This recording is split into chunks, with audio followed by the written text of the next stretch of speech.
Dear beautiful people, today I want to talk to you about meditation and how can we rephrase it in modern terms.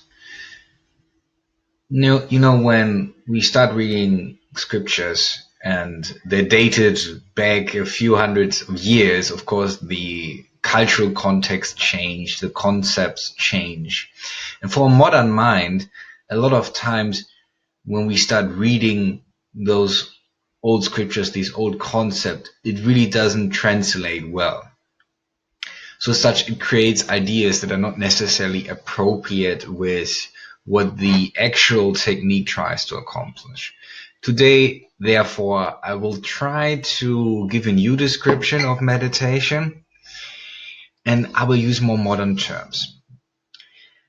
I would actually say that meditation is an attempt at reverse engineering.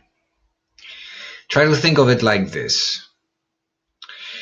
Let's say there's a source of awareness.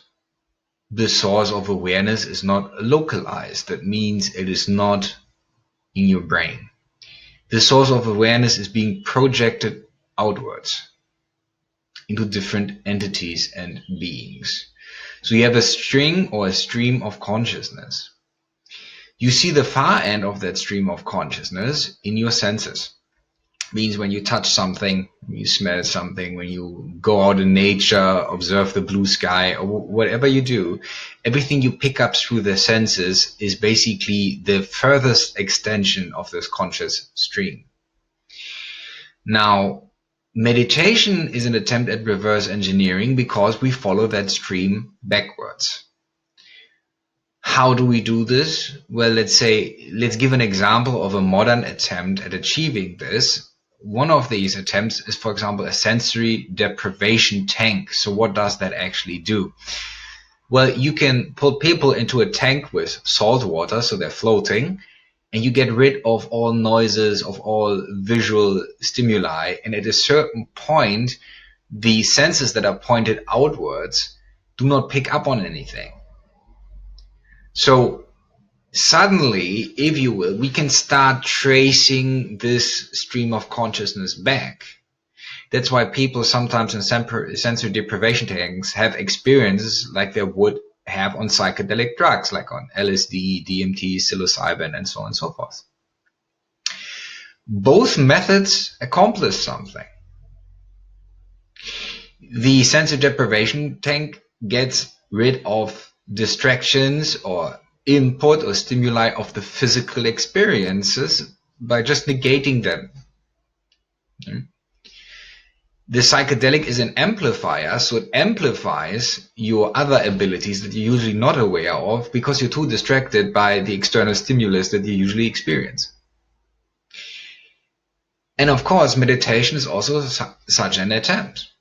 That means if I sit down in meditation at a certain point, I learn to, for example, when meditating in darkness and closing my eyes is also a form of sensory deprivation, if you will, then I can start picking up on something that lies deeper on that stream of consciousness.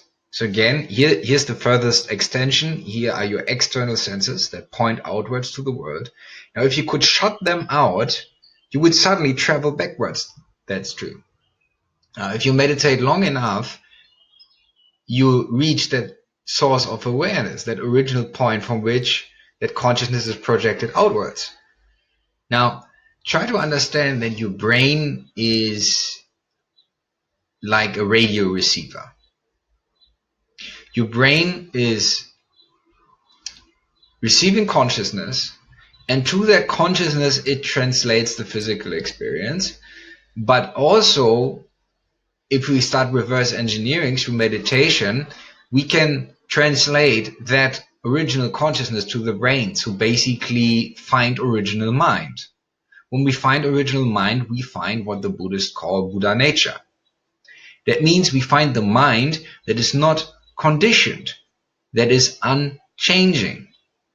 Well, how can I say that?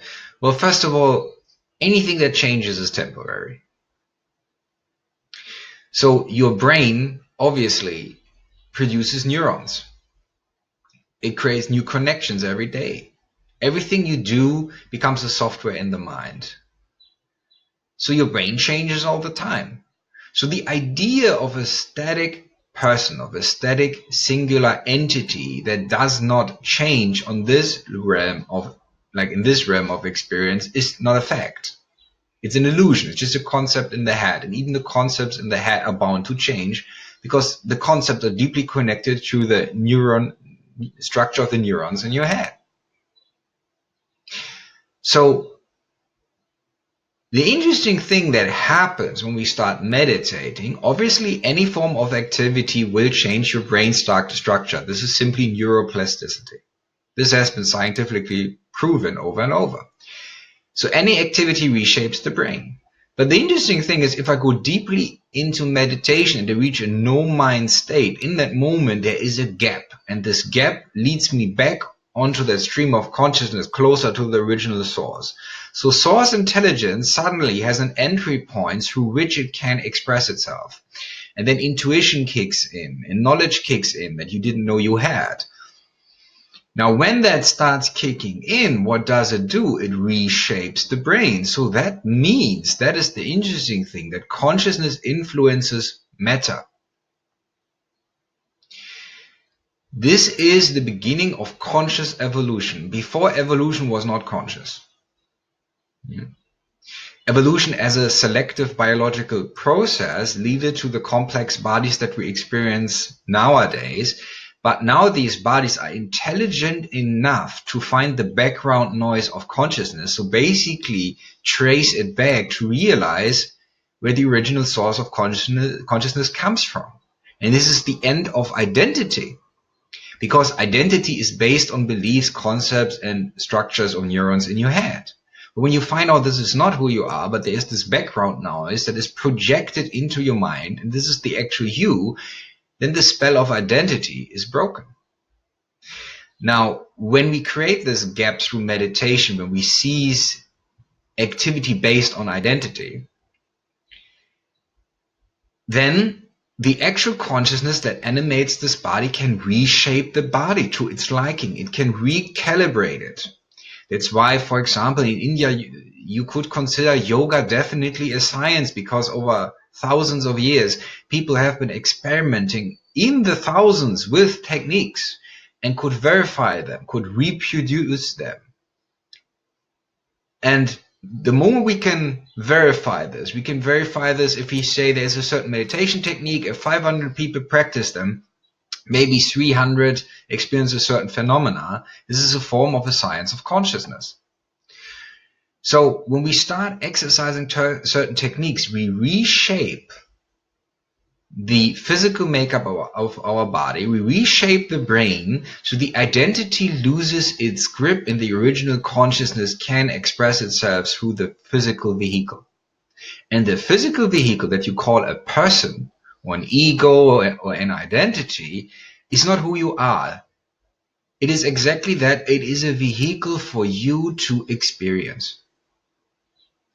Now, of course, when we start meditating, when we start to get rid of the identity, we cannot do this, because this is an identity trying to get free of itself. This is egoic in itself. We can only become free of identity when we allow the person. And when we allow the person or the identity or the ego, when we allow it to be, we start transcending it. We start detaching from it, and our deeper awareness can make itself heard. Contemplate about that. Be well.